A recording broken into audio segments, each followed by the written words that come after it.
শুভ সকাল বন্ধুরা। আর শুভ সকাল। দেখো আমাদের পানমিলের কি অবস্থা, চারিদিকে জলে জল হয়ে গেছে। তো যাই হোক, সারা রাত কাল বৃষ্টি হয়েছে, এতটাই বৃষ্টি হয়েছে যে এত বর্ষা গেল, এতটা জল কোনো সময় জমেনি। তো যাই হোক, রাস্তাঘাট জলে পরিপূর্ণ। বাচ্চারা অনেকেই স্কুলে যেতে পারেনি, তবে আমার মেয়ে স্কুলে গিয়েছে। দাদা ভাই বুঝতে পারিনি এতটা বৃষ্টি হয়েছে, তো ওকে ছেড়ে অনেক কষ্টে গাড়িটা বাড়ি পর্যন্ত নিয়ে এসছে। তো কেন বলছি দেখাচ্ছি, আর তার আগে তোমাদেরকে চলো দেখাই আমাদের নদীটার কি অবস্থা।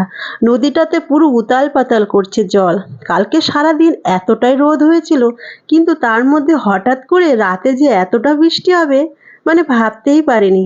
বাড়িতে বুঝতে পারছিলাম ঘুমিয়ে ঘুমিয়ে যে বৃষ্টি হচ্ছে, কিন্তু এতটা বৃষ্টি হয়েছে সত্যিই জানতাম না। দেখো নদীটা কি অবস্থা, পুরো ভরে গেছে। আর এই নদীটা প্রত্যেক বছরে একবার করে এরকমই হয়, আমাদেরকে একদম ভয় পাইয়ে দেয়। তবে কোনোদিন কোনো ক্ষতি হয়নি যতদিন আমি আছি। তো যাই হোক, ঈশ্বরের অনেক আশীর্বাদ আমাদেরকে ভালো রেখেছে। আর দেখো গাড়িটা কেন বললাম যে অনেক কষ্টে পার করেছে, দেখো এই সামনেটা পুরো জল। আর এই রাস্তা দিয়ে আমাদের আসতে হয়। এটা হলো আমার বাড়ির একদম পাশে আমাদের ছোট্ট একটা বাজার।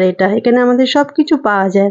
আর দেখো ব্রিজের তলাটা দেখো কতটা জল জমে গেছে। এটা হলো পুনে হাইওয়ে, উপরে একদম মেন রোড, আর নিচে একটা ভোগদা আছে, ভোগদার তলায় এই অবস্থা। তো যাই হোক, লোকজন খুব চিন্তায় পড়ে গেছে। অনেকে তো কাজে যেতে পারেনি, অনেকে তো বাচ্চাদেরকে স্কুলে পাঠায়নি, তবে আমরা জানতাম না, তাই জন্য দাদাভাই বেরিয়ে পড়েছিল। তো যাই হোক বন্ধুরা, এই ভিডিওটা করার এই কারণ, তোমরা সবাই একটু প্রার্থনা করো যেন কারোর কোনো ক্ষয়ক্ষতি না হয়। তবে শুনছি দুপুর 2টো পর্যন্ত এই বৃষ্টিটা হবে, আর এখন বৃষ্টিটা অনেকটাই কমেছে। তা যাই হোক, আশা করছি কমে যাবে। আর কিছু কিছু জায়গায় প্রচুর জল জমে গেছে বাড়ির সামনে, তবে আমাদের বাড়ির সামনে কিছু হয়নি, আমরা একদম ভালো আছি।